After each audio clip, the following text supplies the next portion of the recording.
ada yang lagi nggak beres nih antara Amerika dan sekutu-sekutunya di NATO. Gara-garanya konflik sama Iran.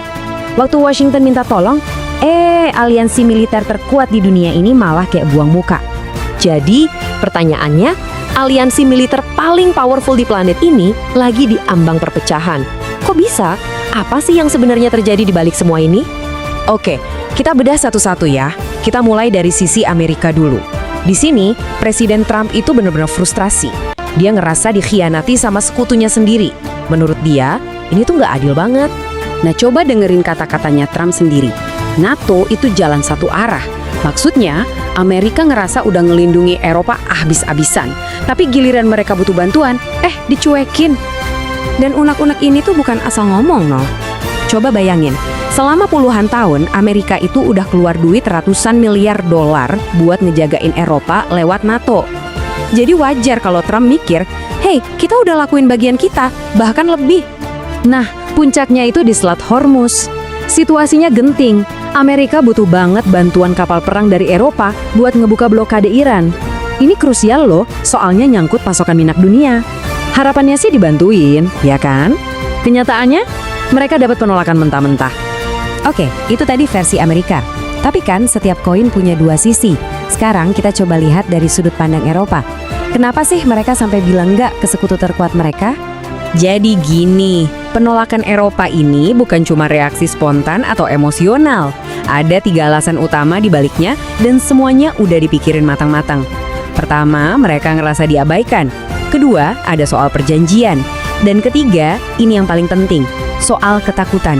Oke, alasan pertama, mereka merasa nggak diajak ngomong. Bayangin aja, Amerika sama Israel tiba-tiba nyerang Iran duluan, tanpa ngobrol, tanpa konsultasi sama sekali ke anggota NATO lainnya. Terus pas udah jadi masalah, baru deh mereka disuruh ikut beres-beres. Ya jelas mereka ngerasa, loh, kok kita cuma disuruh ngepel doang? Dan ini bukan cuma perasaan loh. Kanselir Jerman Friedrich Merz ngomong langsung, tegas banget. Intinya, kita nggak pernah diajak bikin keputusan bareng soal Iran.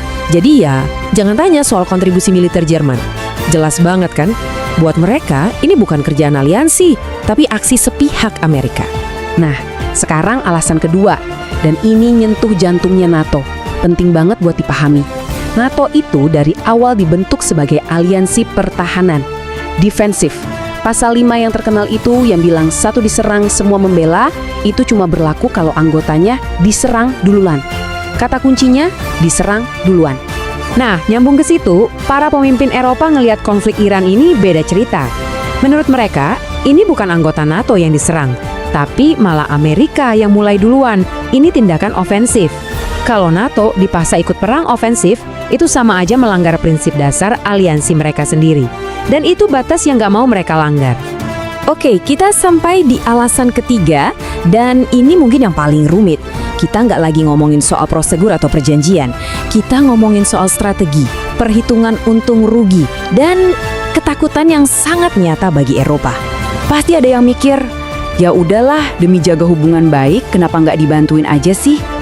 Nah, jawabannya itu ada di balik ketakutan-ketakutan besar yang menghantui Eropa. Ini dia nih skenario mimpi buruk buat mereka. 1, mereka takut kejebak perang di Timur Tengah yang nggak ada ujungnya. 2, kalau Iran sampai kolaps, siapa yang nampung jutaan pengungsinya? Pasti Eropa, bukan Amerika.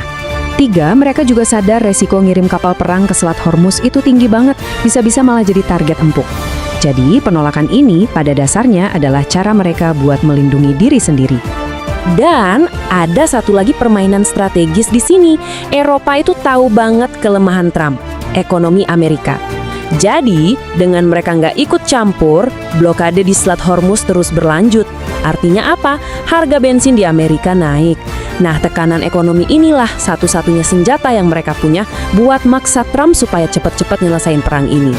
Nah, dengan retaknya hubungan sama NATO ini, jelas ada konsekuensinya dong. Amerika nggak tinggal diam. Mereka mulai cari teman baru. Dan ini ngebuka banyak banget pertanyaan soal masa depan. Dan kita bisa lihat pergeserannya. Sekutu lama di Eropa mulai jaga jarak. Trump langsung bermanuver dan mengklaim dapat sekutu baru di Timur Tengah. Negara-negara kayak Qatar, Uni Emirat Arab, Arab Saudi, bahkan Irlandia yang notabene bukan anggota NATO katanya ikut bantu. Jadi intinya apa? Perpecahan ini nunjukin kalau doktrin America First itu ada harganya. Ketika Washington milih jalan sendiri, mereka nggak bisa lagi otomatis ngarepin bantuan sekutu lama. Nah, pertanyaan besarnya sekarang, tanpa dukungan penuh dari NATO, apa Amerika bakal nekat maju sendirian?